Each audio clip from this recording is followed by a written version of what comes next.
اللہ تبارک و تعالیٰ نے منافقین کا ذکر فرمایا تو پھر اللہ کریم نے فرمایا یہ تو وہ بیوقوف لوگ ہیں اس آدمی کی طرح جو آگ جب پوری جلا لیتا ہے نا روشنی پھیل جاتی ہے تو پھر اللہ اس کا نور لے جاتا ہے. انہوں نے بھی چلاکیاں کر کے تھوڑا سا ماحول بنایا تھا تو اللہ نے ان کے سارے پردے کھول دیے. ان کے پاس کچھ باقی بچا, ان کے پردے کھول گئے. رسول کریم علیہ السلام کی بارگاہ میں نا ایک دن ان منافقین نے شرارت کر دی. منافقین نے شرارت کیا کی؟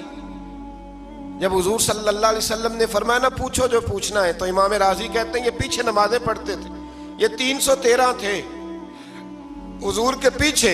اگر مدینے میں رہ کے منافق ہو سکتے ہیں تو باقی ملکوں میں بھی تو ہو ہی سکتے ہیں نا جی. حضور کے پیچھے نمازیں پڑھتے تھے تو ایک دن کہنے لگے جی یہ کہتے ہیں جو مرضی پوچھو تو ہم پیچھے نمازیں پڑھتے ہیں, ہمارا انہیں پتہ نہیں. جب یہ اعتراض کیا نا حضور کے علم پر, آپ سمجھ لیں کہ حضور کے علم پر اعتراض کرنا طریقہ کس کا ہے, طریقہ کس کا ہے حضور کے علم مبارک پر اعتراض کرنا. کہنے لگے پیچھے نمازیں پڑھتے انہیں پتہ ہی نہیں. جب یہ کہا تو اللہ کے رسول نے نا, جمعے والا دن تھا, حضور نے فرمایا میرے علم پر اعتراض کرتے ہو. 70 بندے نام لے کر اور ولدیتیں لے کر, بلکہ بہت سارے ایسے تھے جنہیں کنفرم ہو گیا کہ ولدیت اصل میں ہے کیا, انہیں طے ہو گیا. حضور کے بے ادب کے لیے یہ طے کرنا بھی مشکل ہوتا ہے نا. طے ہو گیا کہ ولدیت ہے کیا. 70 بندے نام لے کے حضور نے مسجد نبوی سے نکال دیے. فرمایا یا فلاں بن فلاں قم فخرج فإنک منافق, او فلاں کے بیٹے فلاں کھڑا ہو جا, نکل جا تو منافق ہے. حضور نے 70 بندے نکال دیے. اب 70 بندے اکٹھے گلی میں نکلیں تو رش تو پڑ جاتا ہے نا. حضرت عمر فاروق لیٹ ہو گئے, جمعے میں آ رہے تھے. ان کو جاتے ہوئے دیکھا تو عمر فاروق فرمانے لگے جمعہ ہو گیا ہے. بھئی 70 بندے نکل آئے باہر, جمعہ ہو گیا ہے. تو ایک منافق کہنے لگا تھا کہ نہیں حضور نے نکال دیا. تو عبداللہ بن ابی سلول جو ان کا سربراہ تھا نا, وہ کہنے لگا چپ کر. حضرت عمر سے کہنے لگا ہاں جی ہو گیا ہے. وہ بھی کہنے لگا تھا نہیں ہوا, ہمیں نکال دیا گیا. تو یہ سردار بولا, کہنے لگا ہو گیا ہو گیا. حضرت عمر کہنے لگا چلو جمعہ ہو گیا تو جا کے اندر حضور کی زیارت ہی کر لیتا ہوں, لیٹ تو ہو ہی گیا ہوں. حضرت عمر اندر چلے گئے تو پیچھے سے وہ منافقین اپنے سردار سے کہنے لگے کہ 2 منٹ میں عمر کو پتہ چل جائے گا کہ تم نے جھوٹ بولا ہے. عمر کو جا کے پتہ چل جائے. کہنے لگا بڑے پاگل ہو, میں نے تمہاری جان بچائی ہے. نبی پاک نے تو مسجد سے نکالا ہے نا. تو عمر کو پتہ چل جاتا نا ہم منافق ہیں, تو ابو بکر بھی مسجد میں تھے, علی بھی مسجد میں تھے, عثمان بھی مسجد میں تھے, بچانے والا ہی کوئی نہیں تھا. عمر نے تلوار لے کے تو دنیا سے نکال دینا تھا. تو میں نے جان بچائی ہے, آپ جائیں گے نا اندر تو حضور ٹھنڈا کر دیں گے, فرمائیں گے چلو میں نے نکال جو دیا ہے. تو یہ وہ منافقین کی جماعت ہے. دوسرے سے تیسرے رکوع میں نا اللہ تعالیٰ نے انسان کو یاد کرایا ہے کہ تو نے عبادت اپنے رب کی کرنی ہے.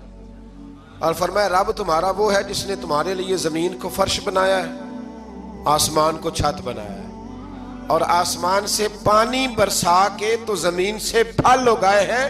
رزق لکم, وہ بھی تیرے کھانے کے لیے اگائے ہیں. وہ جو آسمان سے بارش برسا کے زمین سے سبز اور پھل اگائے ہیں تو وہ بھی تیرے لیے. جب سارا کچھ تیرے لیے بنایا تو بھی تو عبادت کرنا اپنے رب کی, پھر کسی کو اس کا شریک نہ ٹھہرا. ایک چیلنج بھی کیا قرآن مجید نے اس رکوع کے اندر. کہا کرتے تھے مکے کے لوگ کہ آپ قرآن مجید کی آیتیں نبی کریم علیہ السلام سے کہا کرتے تھے کہ معاذ اللہ آپ خود بناتے ہیں, بنا کے لاتے ہیں. تو اللہ کریم نے فرمایا وَإِن كُنتُمْ فِي رَيْبٍ مِّمَّا نَزَّلْنَا عَلَىٰ عَبْدِنَا فَأْتُوا بِسُورَةٍ مِّن مِّثْلِهِ, اگر تمہیں شک ہو نا اس میں جو ہم نے بندہ خاص پہ نازل کیا ہے تو تم بھی اس جیسی ایک صورت بنا کے لاؤ. پڑھے لکھے تو تم بھی ہو نا, مکے میں تم بھی رہتے ہو, تو ایک صورت بنا کے لاؤ. قرآن مجید ہم سے چھینا گیا ہے سازش کے تحت, اس لیے کہ جس قوم کو قرآن آ جاتا ہے نا پھر کوئی کافر اس کا مقابلہ نہیں کر سکتا. دیکھیں نا اگر کافروں کے پاس جواب ہوتا قرآن پاک کا تو بدر اور احد میں نا کوئی آیت بنا کے لاتے قرآن کے مقابلے کی, تلواریں لے کے نہ آتے. ان کے پاس جواب ہی نہیں تھا. اور قیامت تک کسی کافر کے پاس قرآن مجید کا کوئی جواب, قرآن کا کوئی جواب, قسم اللہ کی جواب کوئی نہیں قرآن کا, اس کا کوئی جواب نہیں. کیا بات ہے قرآن پاک کی. وہ ایک دفعہ مسلمہ کذاب بے ایمان کہنے لگا میں نے بنا لیا ہے قرآن پاک کا جواب. معاذ اللہ. جواب کیا بنایا؟ وہ صورت ہے نا القاریہ تم القاریہ وما ادراک ما القاریہ، کھڑکھڑانے والی کیا ہے، کھڑکھڑانے والی تمہیں کیا پتا کیا ہے کھڑکھڑی، قیامت کا ذکر ہے. کہنے لگا میں نے اس جیسی صورت بنا لیا. تو کیا بنایا؟ الفیل ملفیل وما ادراک ما الفیل. کہنے لگا ہاتھی، تمہیں کیا پتا کیا ہاتھی، تم کیا جانو کیا ہاتھی. تو پاس جو اس کے اپنے بیٹھے تھے نا چیلے، وہ کہنے لگے چپ کر جا، سارے زمانے کو پتا ہے ہاتھی کیا ہوتا ہے. تو پاگل ہے، اس کے 2 کان ہوتے ہیں، ایک سونڈ ہوتی ہے، 4 اس کے پیر ہوتے ہیں. بیوقوف آدمی قرآن کا مقابلہ کرنا ہے تو کچھ چج کے ساتھ کر، پاگلوں کی طرح مقابلہ کرے گا، جوتے کھائے گا بھی ہمیں بھی پڑھوائے گا. تو قرآن مجید کا کوئی مقابلہ کر سکا؟ تو اس آیہ مبارکہ میں اللہ نے کافروں کو یہ کہا اگر مقابلہ نہیں کر سکتے تو پھر اللہ سے ڈرو، ورنہ دوزخ میں ڈالے جاؤ گے، وہ جس کا ایندھن آدمی اور پتھر ہے، اور بنائی بھی کافروں کے لیے گئی ہے. اعدت للکافرین، جہنم کس کے لیے بنائی گئی ہے؟ کافروں اور منافقوں کے لیے. مسلمانوں کے لیے بنائی گئی، مسلمان مرضی سے چھلانگے لگائیں تو ان کی موج ہے، ورنہ ان کے لیے جہنم، ان کے لیے اللہ نے جنت بنائی ہے. اور یہ بات کرتے ہی رب کریم نے فرمایا اے محبوب علیہ الصلوۃ والسلام، مومنوں کو خوشخبری دے دے کہ اللہ نے ان کے لیے جنت بنائی ہے، اس میں باغات ہیں، انہیں رزق دیا جائے گا کھانے کے لیے، اور اس میں انہیں پاکیزہ بیویاں دی جائیں گی، اور پھر وہ اس میں ہمیشہ رہیں گے، انہیں اس سے نکالا نہیں جائے گا. آگے جو آیات کریمہ ہے نا، اس کے اندر اللہ تبارک و تعالیٰ نے فرمایا ہے کہ اللہ حیا نہیں کرتا سمجھانے کے لیے مچھر کی مثال بھی دینی پڑے. فرمایا قرآن سے کچھ لوگ ہدایت حاصل کرتے ہیں اور کچھ گمراہ ہو جاتے ہیں. جب لوگ اپنی مرضی کی تشریحات چاہتے ہیں تو گمراہ ہوتے ہیں، اور جب قرآن کو رسول اللہ صلی اللہ علیہ وسلم اور امت مسلمہ کی تشریحات کی روشنی میں سمجھتے ہیں تو پھر اللہ ہدایت عطا فرماتا ہے. پھر اللہ تبارک و تعالیٰ نے آگے ارشاد فرمایا حضرت آدم کی پیدائش کا واقعہ. کچھ مفسرین نے لکھا اللہ نے مشورہ کیا تھا فرشتوں سے، وَإِذْ قَالَ رَبُّكَ لِلْمَلَائِكَةِ إِنِّي جَاعِلٌ فِي الْأَرْضِ خَلِيفَةً. لیکن کچھ مفسرین کہتے ہیں کہ اللہ کو ضرورت نہیں فرشتوں سے مشورہ کرنے کی، اللہ نے فرشتوں سے مشورہ نہیں کیا، بلکہ رب نے انہیں آگاہ فرمایا تھا کہ میں لگا ہوں زمین پہ اپنا نائب بنانے، میں خلافت دینے لگا ہوں زمین پہ. اب یہ تو دینے والی کی مرضی ہے نا، اس نے کس کو دینی ہے، یہ تو دینے والے کی مرضی ہے نا اس نے. تو کچھ لوگ کہتے ہیں کہ دینے والے سے زیادہ ہمیں پتہ ہے. تو فرشتوں کو بھی یہ اجتہادی خطا ہو گئی، کہنے لگے یا اللہ اسے نہ بنانا، یہ فساد کرے گا، یہ خون ریزیاں کرے گا. تو اللہ نے فرمایا جو میں جانتا ہوں وہ تم. اللہ اکبر. امام راضی فرماتے جب رمضان آتا ہے تو اللہ فرشتوں سے کہتا ہے ذرا یہ کھول کے دروازے دیکھو نا یہ زمین پہ کیا کر رہے ہیں. تم تو کہتے تھے فساد کریں گے اور یہ سارے تراویحیں پڑھ رہے ہیں، تم تو گویا کہتے تھے فساد کریں گے اور یہ تو دیکھو گویا رمضان کے روزے رکھ رہے ہیں، یہ تو میری یاد میں نکلے ہوئے. تم کچھ کہتے تھے اور دیکھو میں نے تمہیں کہا تھا نا جو میں جانتا ہوں وہ تم. اللہ نے پھر حضرت آدم علیہ السلام کو تمام زمانے کے علوم عطا کیے، علم سکھا لیا. تو فرشتوں سے کہا تم بھی ان چیزوں کے نام بتاؤ، تو وہ بتا سکے نہیں. اللہ نے فرمایا اب اس طرح کرو آدم کو سجدہ کرو. سب نے سجدہ کیا سوائے وہ. کہنے لگا یا اللہ صرف تجھے ہی کرنا ہے، کرنا بھی صرف اللہ کو چاہیے، پر رب کے آگے بھی جھکنا چاہیے، اور جس کے سامنے رب جھکائے نا وہاں بھی. اور یہ جو عاجزی ہے نا، یہ جو جھکنا ہے، یہ علم کے آگے ہے. ہماری مصیبت یہ ہے کہ ہم علم کے آگے بھی گردن جھکانے کو تیار نہیں ہوتے، وہاں بھی ہم خود عالم فاضل بن جاتے ہیں. تو فرمایا کہ سب سے کہا سجدہ کرو، سب نے سجدہ کیا سوائے ابلیس کے. تو پھر ہوا کیا وَكَانَ مِنَ الْكَافِرِينَ، وہ کافروں میں سے ہو گیا. پھر اللہ نے حضرت آدم کو اور جناب حوا کو نا مقام دے دیا جنت میں رہنے کے لیے، اور کہا سارا کچھ کھانا، درخت کے قریب نہ جانا. ابھی آپ کسی سے کہہ دیں تھوڑا سا کہ پیچھے نہ دیکھنا، یعنی اگر میری سمجھ لے ادب کی وجہ سے کوئی 1.5-2 منٹ یا 6 منٹ نہیں بھی نہ دیکھے گا تو سوچے گا ضرور کہ پتہ نہیں اب پیچھے کیا ہے، مصیبت کیا ہے. یعنی آپ کہہ کے دیکھ لیں کسی کو، پیچھے نہ دیکھنا. فطرت ہے نا انسان کی، وہ جستجو کرتا ہے، کہا اس درخت کے پاس نہ جانا. تو حضرت حوا سلام اللہ علیہ کہتے ہیں دل میں خیال رہتا تھا کہ آخر ہے کیا درخت کے پاس. یہی انسان کا عقیدہ توحید ہے کہ جہاں سے رب منع کر دے وہاں وہ منع ہو جائے. اور یہ ان کی خطا نہیں تھی، یہ اللہ کی حکمت تھی، چونکہ رب نے تو پہلے کہہ دیا تھا بنایا ہی زمین کے لیے، تو یہ تو سارا کچھ ہونا تھا تو زمین پہ آنا تھا نا۔ تو حضرت حوا اور جناب آدم کے پاس شیطان آیا، اب اس کو نکال تو دیا تھا پر ابھی اس کا جنت میں آنا جانا بند نہیں ہوا تھا، یہ بھی اللہ کی حکمت تھی۔ تو وہ کہنے لگا تمہیں پتہ ہے بعد میں مر جاؤ گے؟ تو حضرت حوا کہنے لگی کیا موت بھی آئے گی؟ کہاں، اس کی تکلیف بھی بڑی ہوگی، تو پھر بچیں گے کیسے؟ تو کہنے لگے پھل کھا لو اس درخت کا، تو بچنے کے لیے پھل کھایا تھا۔ جس طرح لوگ آج بہت سارے کام بچنے کے لیے کرتے ہیں پر بچ سکتے، بچنے کے لیے پھل کھایا تو اللہ نے فرمایا زمین پہ چلے جاؤ۔ تو حضرت آدم زمین پہ آئے، پھر کئی 100 سال روتے رہے۔ فَتَلَقَّى آدَمُ مِن رَبِّهِ کَلِمَاتٍ، تو پھر اللہ نے خود ہی جناب آدم کو کچھ کلمے سکھائے۔ علامہ اسماعیل حقی فرماتے ہیں وہ کلمے یہ تھے کہ حضرت آدم نے میرے نبی کا وسیلہ پیش کیا، اللہ کریم نے جناب آدم کی دعا کو مقبول فرما لیا۔ پھر آگے بنی اسرائیل کا ذکر آ جاتا ہے۔ اللہ تعالیٰ نے بنی اسرائیل، آج آپ اسی قوم کو یہودی کہتے ہیں، ان کو اللہ نے اس زمانے میں فضیلت عطا کی تھی بہت زیادہ۔ تو عرب کے اندر جب نبی پاک علیہ السلام نے اعلان نبوت کیا تو کچھ لوگوں نے یہ کہہ دیا کہ اگر یہ یہودی کلمہ پڑھ لیں گے تو ہم بھی پڑھ لیں گے۔ تو پھر اللہ نے انہیں یاد کرایا کہ تم اصل میں کیا ہو، تمہیں کلمہ پڑھنا چاہیے۔ تو اہل یہود کا تذکرہ کرتے کرتے رب کریم نے ایک بات یہ بھی ارشاد فرمائی کہ تم لوگوں کو تو کہتے رہے ہو کہ وہ نبی آنے والے ہیں، وہ نبی آنے والے ہیں، اور جب آ گئے ہیں تو ماننے کو تیار نہیں ہو۔ تو فرمایا تأمرون الناس بالبر وتنسون انفسکم وانتم تتلون الکتاب، لوگوں کو بھلائی کا حکم دیتے ہو اور اپنے آپ کو بھول جاتے ہو، افلا تعقلون، تمہیں عقل نہیں؟ پھر اللہ نے انہیں یہ بھی یاد کرایا کہ یاد کرو وہ زمانہ کہ جب فرعون نے خواب دیکھ لیا تھا کہ کوئی بچہ اس کی سلطنت کو تباہ کرے گا، تو پھر اس نے تمہارے بچوں کو ذبح کرانا شروع کیا اور تمہاری بیٹیوں کو چھوڑتا تھا۔ فرمایا یہ بھی تو تم نے دیکھا، میں نے تمہیں پھر تم سے کہا جہاد کرو قوم عمالقہ کے خلاف، تو مقام طیہ میں جا کے یہ لوگ کہنے لگے ہم سے جہاد نہیں ہوتا۔ اللہ نے انہیں ایک میدان میں قید کر دیا۔ بڑی دلچسپ بات، قید تو لوگ ہوتے ہیں نا چار دیواری میں، تو اللہ نے بنی اسرائیل والوں کو جب انہوں نے کہا ہم جہاد نہیں کریں گے تو اللہ نے میدان میں قید کر دیا۔ میدان میں، یہ یاد رکھیں، جب انسان اللہ کی نافرمانی کرتا ہے تو اسے ایسی قید ملتی ہے جس کا اس نے تصور بھی نہیں کیا ہوتا۔ ایک میدان ہے مقام طیہ، قید ہو گئے، سارا دن سفر کرتے تھے، سارا دن، تو رات کو تھک کے سوتے تھے، صبح اٹھتے تھے نا جب، تو وہیں ہوتے تھے جہاں کل صبح چلے تھے۔ تو رب جب کسی کو قیدی بناتا ہے تو اسے زنجیروں کی، سلاخوں کی ضرورت، دعا فرمائے اللہ تبارک و تعالی غموں سے نجات عطا فرمائے، یہ دعا فرمائے۔ ایسی قید دیتا ہے کہ جس سے پھر چھٹکارا ہو سکتا۔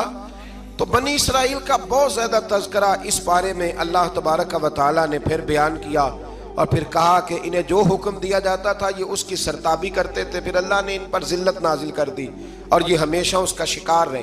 قوم سبت کا ذکر فرمایا اللہ نے، ہفتے والے دن کچھ لوگ نافرمانی کرتے تھے۔ ہمارے بھی ہیلے بہانے ہیں نا آج کل کاروبار میں، تو اسی سپارے کی آیت نمبر 65 کے اندر اللہ تعالیٰ نے حضرت داؤد کی قوم کا ذکر کیا کہ اللہ نے انہیں حکم دیا تھا کہ ہفتے والے دن مچھلیاں نہیں پکڑنی، تو وہ کہتے تھے چلو ہاتھ لگا کے نہیں پکڑنی، ہاتھ لگا کے۔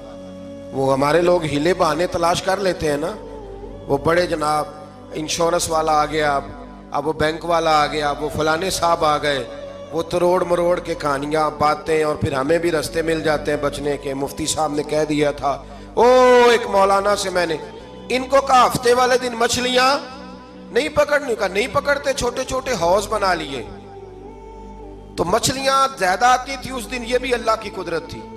نماز کے وقت گاہک زیادہ آتے ہیں، یہ اس کی قدرت ہوتی ہے، تو وہ مچھلیاں حوض میں جمع ہو جاتی ہیں۔ یوں سمجھ لیں کہ جال انہوں نے لگا لیے ہوئے تھے، تو جال میں وہ پھنستی رہتی تھی، حوضوں میں آتی رہتی تھی، ہفتے کو نہیں پکڑتے تھے، اتوار کو پکڑ لیتے تھے، تو پھر اللہ نے انہیں سزا دی۔ فرمایا تماشے کرتے ہو اللہ کے حکم کے ساتھ، کیا سزا دی؟ فَقُلْنَا لَهُمْ كُونُوا قِرَادَةً خَاسِئِينَ، فرمایا بندر بن جاؤ دھتکارے ہوئے۔ جو رزق حرام طریقے سے کماتے تھے رب انہیں بندر بنا دیتا تھا۔ ابھی بھی میں نے دیکھے ہیں بڑے بڑے تاجر پاگلوں جیسی زندگی گزار رہے ہیں،